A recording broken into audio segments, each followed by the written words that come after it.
Hi everyone, Skipper Darrell here.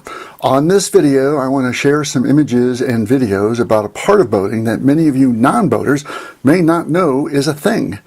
If you are in a region that has cold winters, your boat needs to be put away for that season. Often it includes winterization, which is making sure all of the systems, especially fluids like water and fuel, are in a state where the cold temperatures won't affect them. That means your boat needs to be out of the water. This is called a haul out.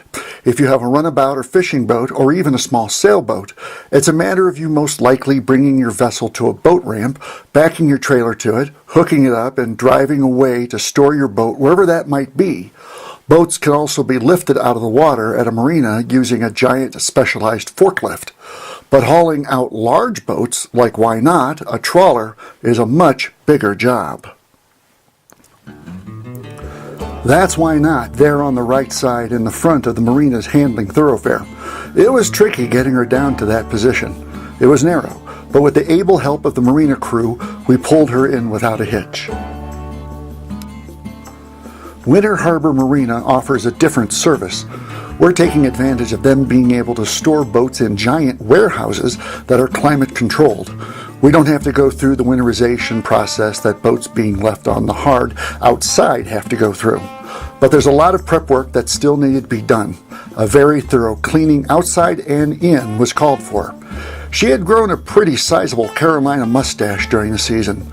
To get rid of that, I had to launch the dinghy and, for all intents and purposes, painted the entire hull from bow to stern with a hull cleaner, then rinse it all off. That was after a thorough washing of the superstructure.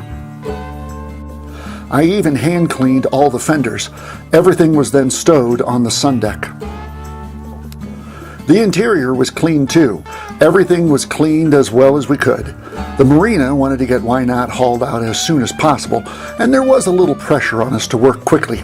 We did the best we could with all that had to be done. In the end, she looked shipshape and ready for the haul out. She was manually walked into the travel lift slip. The straps were put into place, and out she came.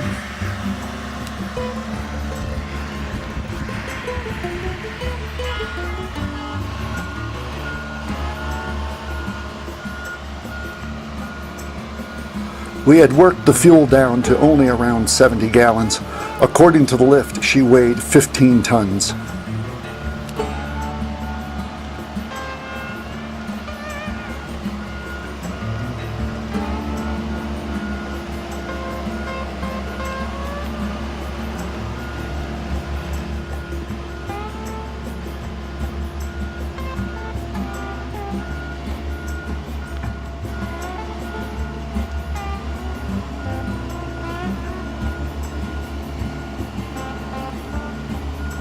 It is a bit disconcerting to see her out of the water.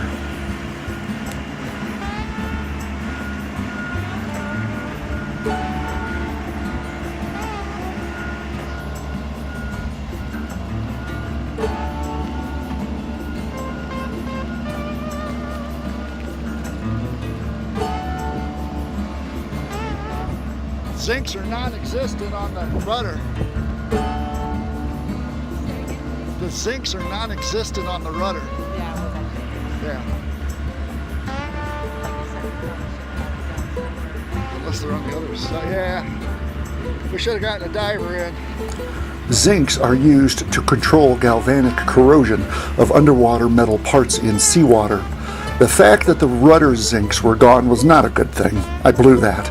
I should have hired a diver sometime in the middle of the summer, such as when we were in New Jersey or even Virginia.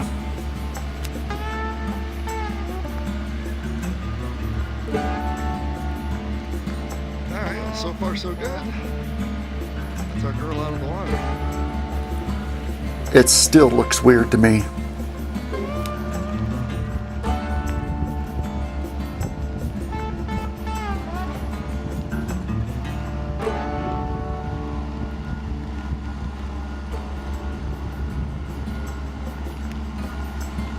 We don't see her out of the water very often. Last time was October 2016, I guess, up in Maryland.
One of the services the marina is going to perform on our boat sometime in the early spring is to do a moderate bottom job on her.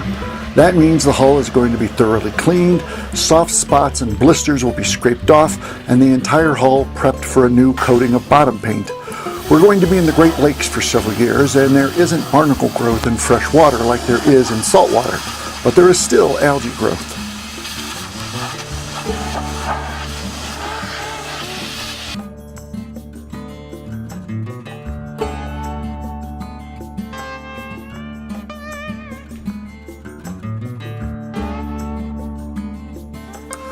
There she is. Later that day, she was transferred to what is basically a giant boat trailer, wheeled into the warehouse, and put up on blocks and stands. To be frank, I'm glad I missed that part of the process. While all evidence is to the contrary, to me, boat stands never seem like they're strong enough. There is a punch list of repairs and upgrades that the marina will perform as the months pass, and we're very satisfied that she is well protected and in good hands.